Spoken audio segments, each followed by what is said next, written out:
studios. Now this morning we're turning our attention to a matter that continues to stain the conscience of our nation, the conflict in Bawku.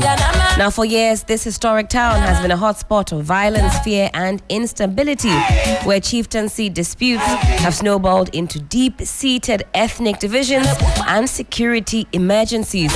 Peace efforts have come and gone, some political, some military, others community-driven. But the question remains, why does Bawku still burn? And more importantly, can it ever know peace again? Today we're asking the hard questions, listening to the voices on the ground and in leadership, and we're challenging ourselves as a nation to reflect. What will it take for Bawku to give peace a chance and to also keep it? Let's take you now through a chronology of violent incidents in Bawku. If you're watching us on Facebook, you can also follow along with us. Now, January 17, 2024, we're starting off with happenings in 2024. You have gunmen attacking tricycle operators near the Bawku Community Center, and we had some casualties, which is always the most unfortunate part of the whole saga. 2 dead and of course injuries abound. January 18, 2024, 3 persons killed by soldiers in Sabongari during a security operation following renewed fighting, and we're told that the center of that particular violent incident was chieftaincy related violence, and that left 3 people dead. Then you've got January 19, 2024, a bus carrying students was attacked near Binduri, causing injuries. The root cause, we're told, ethnic tensions. Several were injured. Thankfully, nobody lost their life in that particular scuffle. Then we take you backwards. March 16, 2022, 1 killed, 3 soldiers injured in a gunfight. Again, chieftaincy disputes seem to be at the center of that particular scuffle. December 2022, and this is in no particular order. We're just highlighting some of the incidents that have happened in more recent times. Renewed clashes led to deaths, property destruction, and mass displacement. Again, chieftaincy disputes being at the heart of the issues. 18, though, were left dead. This is December 2022. Now let's bring you to January 31st, 2023. 10 dead in clashes between residents and alleged military personnel. Again, you've got chieftaincy and land issues at the center. 10 persons lost their lives. October 28, 2024, gunmen blocked Bolgatanga Tamale Highway, opening fire on innocent travelers. We're told ethnic tensions fueled that. 8 persons were left dead. October 26, 2024, gunfire exchanges due to the return of a rival chief left 2 dead and several injured. Let's go to March 2023. Renewed violence over land ownership disputes led to casualties. Multiple persons were injured. October 2023. Again, the return of a rival chief led to clashes with multiple fatalities.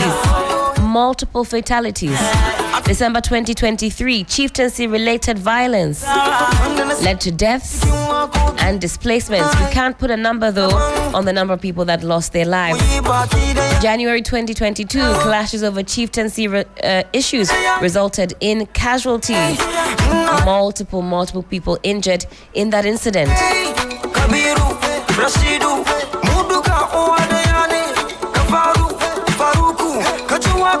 So we go to March 2022.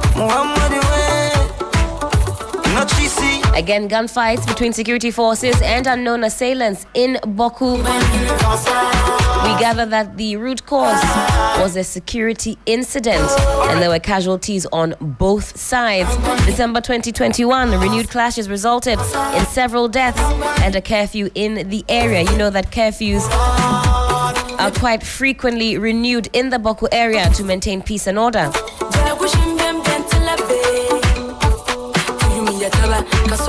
Again, in January and March of 2021, chieftaincy and land issues resulted in multiple persons being injured, with clashes over land and chieftaincy rights fueling the chaos. And then we'll take you to 2020, down also to 2019. Let's go to December 2020. Chieftaincy disputes escalated into violence with casualties. Multiple people were injured. January 2020, renewed violence over chieftaincy issues with several fatalities. In fact, multiple people left dead. March 2020, ethnic clashes over land led to multiple injuries and fatalities. December 2019, chieftaincy-related violence led to multiple casualties, multiple people injured. We no go fight, not so. Where did they smoke them big cigars and drive them big cars? 92.7. We go back in time. These issues go back January 2019, March 2019, December 2018, January 2018. A multitude of issues with the root cause stemming from chieftaincy issues, land issues, multiple Ghanaians injured, multiple Ghanaians left dead. Let's ruminate on these stats as we pause for a very quick break. When we come back,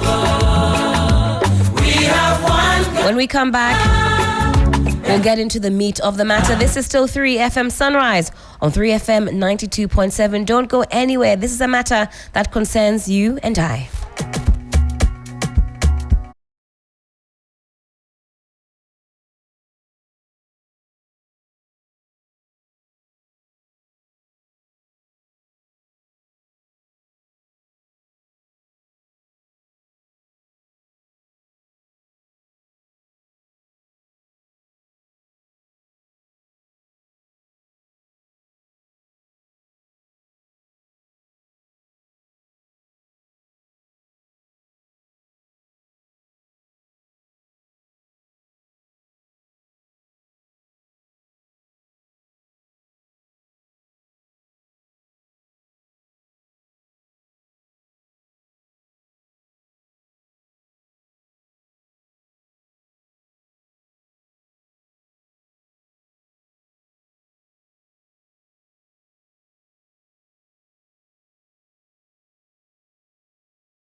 in the Bawku region. Time check, it is some 24 minutes past the hour of 8. You're still live here on 3FM Sunrise on 3FM 92.7.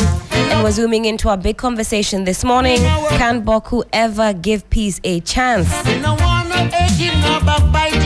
Now, there's a story on 3news.com. Do be sure to check out 3news.com. Police are sure to enhance security in Bawku and surrounding communities. If you're watching us on Facebook, you'll see there's some visuals of very recent clashes and destruction to properties. In fact, the Honorable Majority Leader, Honorable Mahama Ayariga, was not spared in this fracas. We now know that there was an attempted burning down of his family home in the region. But again, on 3news.com, police are sure to enhance security in Bawku and surrounding communities. Now, the police have assured the general public that they will work with stakeholders to ensure peace in Bawku. Now, this comes at a time when violent confrontations occurred between the youth and law enforcement officers in Bawku on Thursday, April 10. That's yesterday. The clashes, which reportedly resulted in fatalities, injuries, and the vandalization of private residences, have raised concern over escalating tensions in the area. Now, a statement issued by the police said the Inspector General of Police, Mr. Christian Tete Yohonu, IGP, accompanied by some members of the Police Management Board and other experts from the National Police Headquarters, will pay a courtesy call to the esteemed Overlord of Bawku as part of the official visit.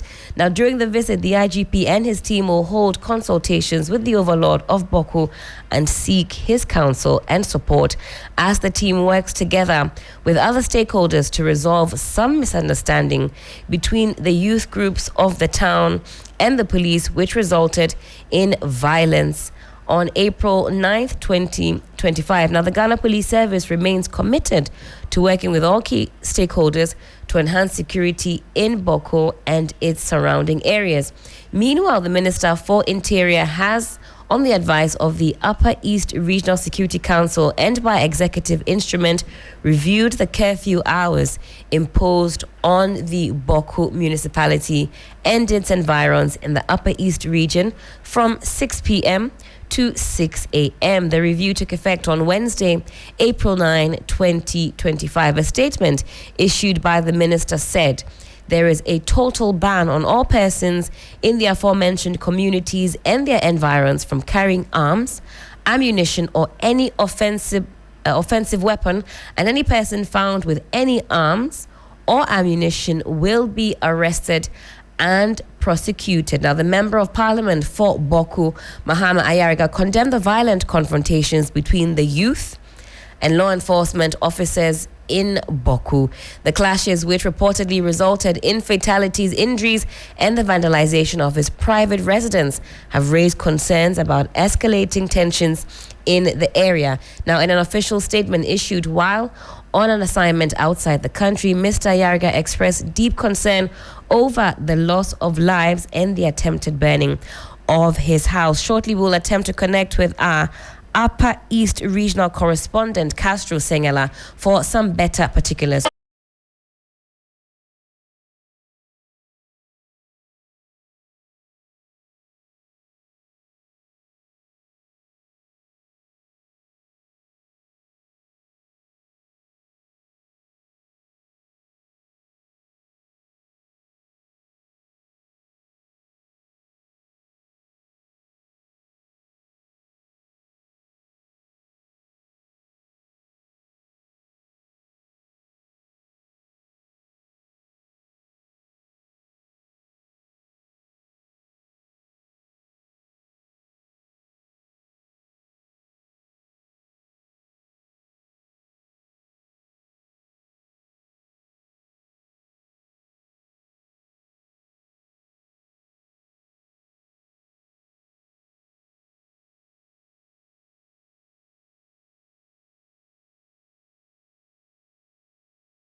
Castro Sengela. He's our Upper East Regional Correspondent, and he'll catch us up to speed on what exactly is happening in the area. Castro, hello, good morning to you.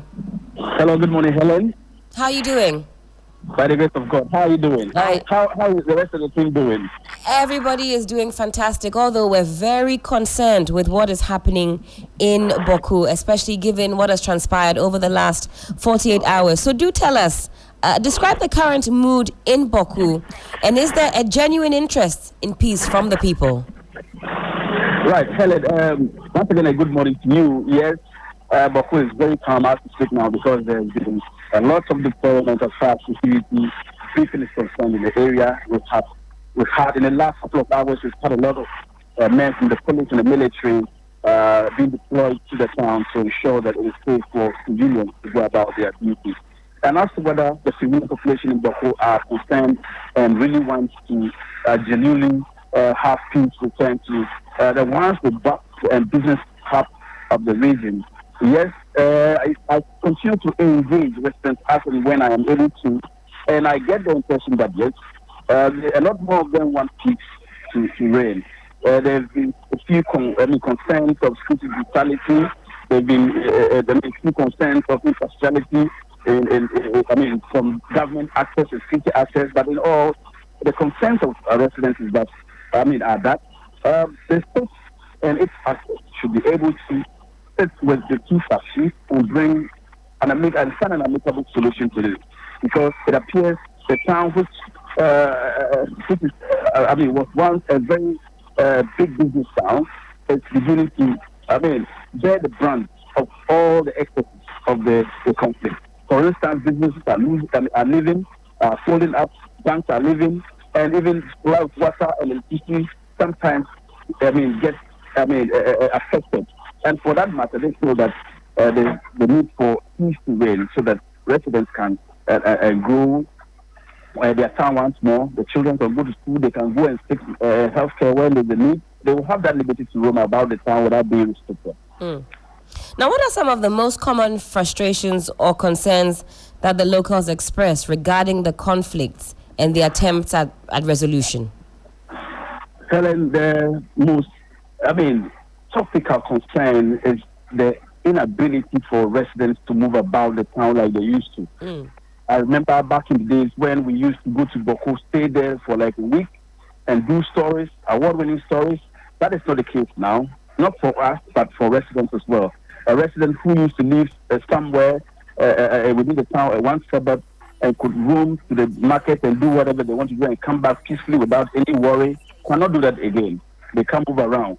There's a hospital facility across the street. It's known to be the best in town. When you are sick and you rise there, you are able to get treated.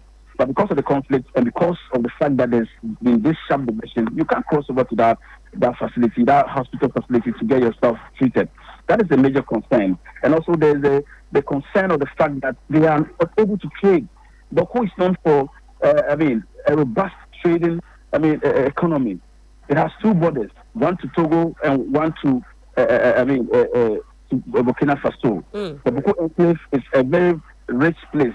The people are able to cross over to the two countries and engage in trade and bring whatever they make back to Bawku. And that has always been the strength of Bawku. At one point, Bawku was competing with major towns in the southern part of the country in terms of, funding, in terms of generating funds and all of that from the market. Now, residents are not able to do that. And so that is also another concern. They want to be able to trade. They want to be able to go about their business activities without an issue. But because of the conflict that has caused this sharp division between, in the town, the traders are not able to do that. And so if you look at what happened on Wednesday, it's basically because of the fact that some women wanted to cross into another faction, an area that is controlled by one of the factions in the conflict, but were restrained because there's a directive that traders, especially women from the faction, should not mingle in trade business. And that is a big issue. And so there's been, instances where youth who want to enforce that directive block roads, and in an attempt by the police and other security agencies there to clear off those, blockages or blockades, then violence, scuffle usually ensue because of, the police or the security agency's intervention, as we witnessed on Wednesday. And so these are the top concerns of the people of Bawku. And like I've stated earlier on, the hope is that the state and its actors will be able to work assiduously and around the clock and engage the factions to find a lasting solution to the problem. Because this current government, one of its promises was to ensure that they engage the factions and find lasting solutions to. And so the youth of the area are looking forward to government, redeeming that promise and delivering as they promised. Now, is there currently a curfew in place? Mm-hmm. Yes, there's a curfew in place. In fact, the curfew has been reviewed. At first, it had been relaxed because the member of parliament for the area, Mahama Reza, had argued that we are in the heat season, and that is true. A lot of people, especially in the evening, it's very unbearable fact that you can't be confined to your room. Imagine you live in a small room with your wife and 3 kids. It would be very unbearable to be confined in that room. Just immediately after, sunset. And so he argued that there was a need for them to, review it and extend it at least to 8 p.m. in the night, from 8 in the morning to 8, so that at least the people can, engage in social life a little in the night, so that by the time they are going to rest or retire to their beds, their rooms would have been cooler, or the rooms would have been, area enough for them to sleep. But then, following what happened on Wednesday, there's been a review, Helen, where we understand, or as the Ministry of Interior has communicated, we understand that it's now 6 in the morning to 6 in the evening. And so that means that strictly by 5:55, if you are a resident of Bawku, you should be some few meters away, some few steps or feet away from your house. Because right after 6, if you are found, there will be trouble for you, because the security agencies, the police, and the military are there enforcing, that directive, and they're not joking about it at all, because they want to be able to ensure that people don't come out to cause trouble, and that would lead to the loss of lives, especially of innocent people, and the destruction of property. Thank you for that, Castro. Let me also acknowledge Dr. Victor Doke. He's also joined us on the phone lines. He's a security lecturer with the Kofi Annan International Peacekeeping Training Center. Doc, hello, good morning to you. Good morning. How are you? I'm doing fantastic. I'll be coming to you shortly, so please hold on for me. Just getting some better particulars from our Upper East regional correspondent, Castro Sengana. Now, Castro, have there been any grassroots or community-led peace efforts that you are privy to? Not at all. In the past, yes, they have been. But before that, let me say a very big morning to my senior colleague who has just joined us. He's someone I admire so much. And so let me step aside a little in terms of a profession to say hello to him and a very big good morning to him. And now, yes, there's been efforts in the past where youth groups within the Bawku area and by extension the Bawku enclave have come out to, condemn and ask that peace should be allowed to come, to prevail. But in the last couple of months, that hasn't happened at all. Helen, that hasn't happened. I haven't seen a youth group coming out to speak basically about the need to build peace, to promote peace and to let peace prevail anymore. I haven't seen anything of that nature, except that the police and the military, and sometimes the National Peace Council, the Regional Peace Council, in concert, organize peace talks and trainings, especially for the men in uniform, to be able to know how to deal with the situation there. But as to groups or the people coming together to leave the issues of the conflict behind and genuinely make calls for residents to allow peace to prevail, that hasn't happened, Helen. Now, Castro, I want to ask you this. You are on the grounds reporting on the issue. How do you navigate reporting on such a sensitive and volatile issue without inflaming tensions? It is very important as a journalist to always, let professionalism be your hallmark. Yes, I have friends in both the divides. I have friends on this in divide A, and I have friends in divide B.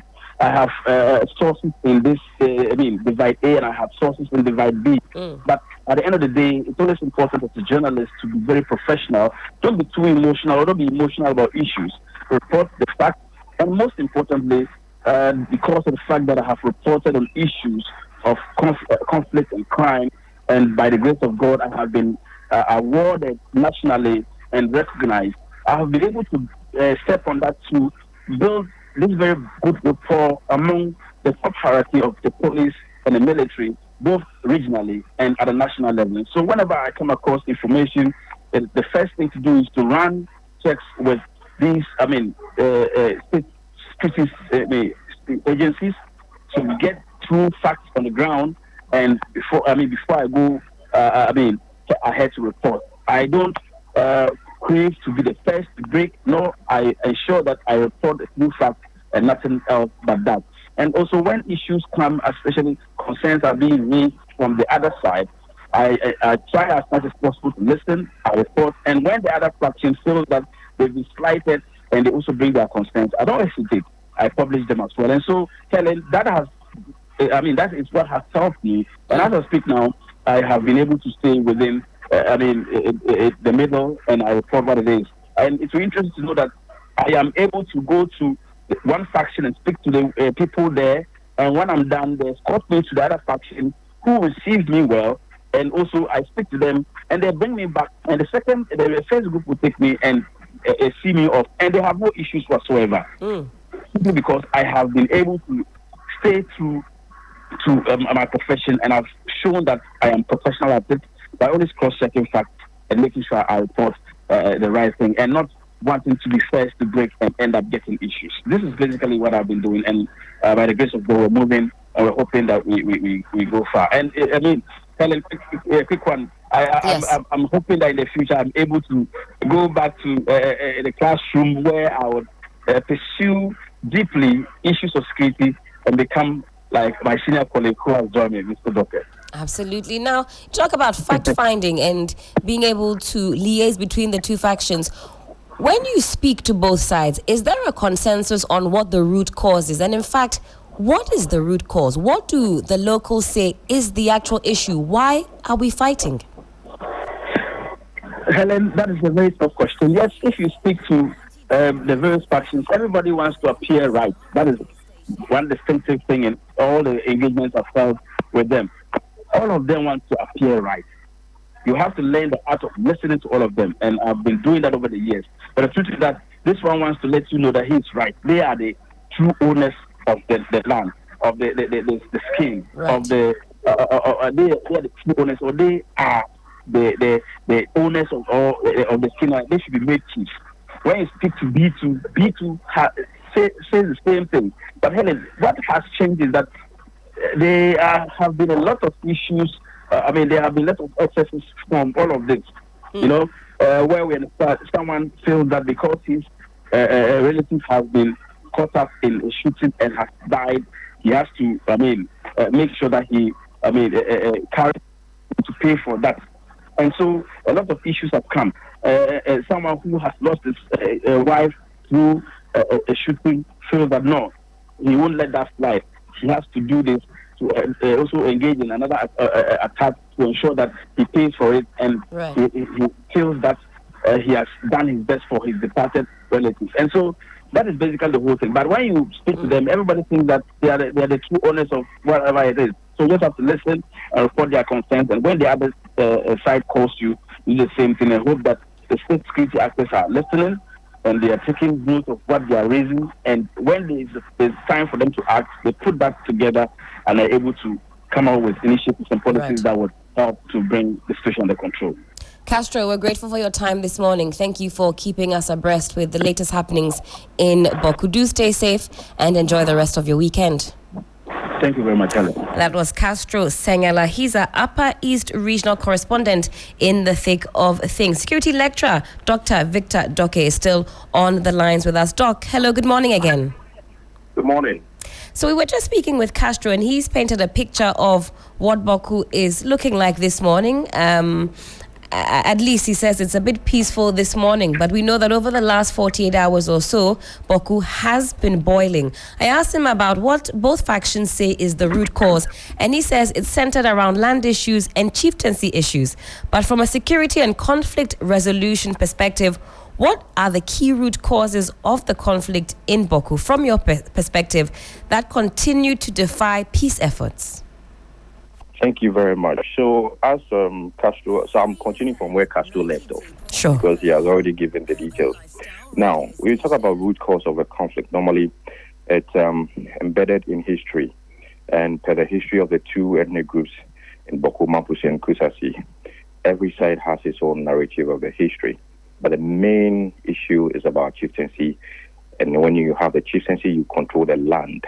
When you have control of the land, you definitely control the resources and everything that comes with it. These, the knowledge that I have are the root causes, okay? Now, along that line, there are factors that align with the root causes called the proximate factors that what also exacerbates the conflict and then results in violence, clashes between the two sides. One, you can talk about the festival celebration of the two ethnic groups. When to celebrate a festival is a problem because then the Mampusis would have to go to the Bokunaba and request for permission to perform that festival, which they don't want to do because then they see that aspect as ceding to the authority of the Bokunaba, which they don't want to do. All other ethnic groups in the Bawku enclave pay homage to the Bokunaba. By that, they go to the Bokunaba to inform him and then seek permission to celebrate their festivals. Now, the other aspect is also about performing burial rites and whatnot. So all these things amount to the proximate factors. So then you understand why tensions have been there since decades. This conflict is prolonged and the two sides have taken entrenched positions. Now, when we talk about triggers are acts that can instantly result in clashes between the two sides, such as disagreements. In a place sensitive such as Bawku, any little disagreement over any issue you can think about can result to clashes, mainly between the two sides. You say any issue, so even trivialities can spill over, boil over. What we describe as trivialities can trigger clashes. Okay? Now, for example, I think in 2000 or so, we had elections and then the results were being counted. Disagreements over election results resulted in clashes between the two sides. And now yesterday, you have the aspect of a market. Some people will say it's trivial. Well, they own their own narrative. So if it is trivial, why do you think then it should emanate or result clashes? Now you're talking about practices, norms, and culture of a certain people, which you don't have to disregard no matter who you are, or you call yourself a stakeholder or a third party neutral entity who is supposed to assist or perform a role per your mandate given in a conflict area such as this. The activities you take are very, very important. So one side does not misinterpret the action as you are favoring the other side against them. When we talk about characteristics of a third party, Castro mentioned a lot of them. What he does when he gets information, communicates with the two sides, he doesn't take sides, he listens, he observes, he has his feet firmly grounded. All these things have to be known to our stakeholders in Bawku, i.e. the security personnel and other, prominent members who go in there in the name of mediation and negotiation. Most of the times, what goes wrong is these stakeholders don't have the historical antecedents of the conflict. They don't understand that as a neutral third party who is supposed to gain trust from the two sides. There are issues you don't talk about. There are activities you don't engage in. You listen. You don't judge. You observe. You show empathy to either side. You have your feet firmly grounded, meaning that you are able to address the issues that are brought before you. And that is how you gain more trust. Immediately you go against these characteristics, then the trust is broken. Certainly. So, Doc, this would be finding a perfect marriage or balance between empathy and tact because of how sensitive the issues are. Now, very much so. Let's talk about the military presence in the Bawku area. is the military approach helping or worsening the situation on the ground? And what's the balance between force and diplomacy? Now, the military approach, or let's put it, the security presence in Bawku is for one purpose, enforcing the curfews and then ensure that there's enough patrolling so the two factions do not clash. The military approach is akin to what I call, or what has been already propounded as direct prevention measures, which is, implemented towards immediate actions, curfews and whatnot. Now, it is one aspect to addressing an armed conflict such as this. It is not the only way to address the conflict.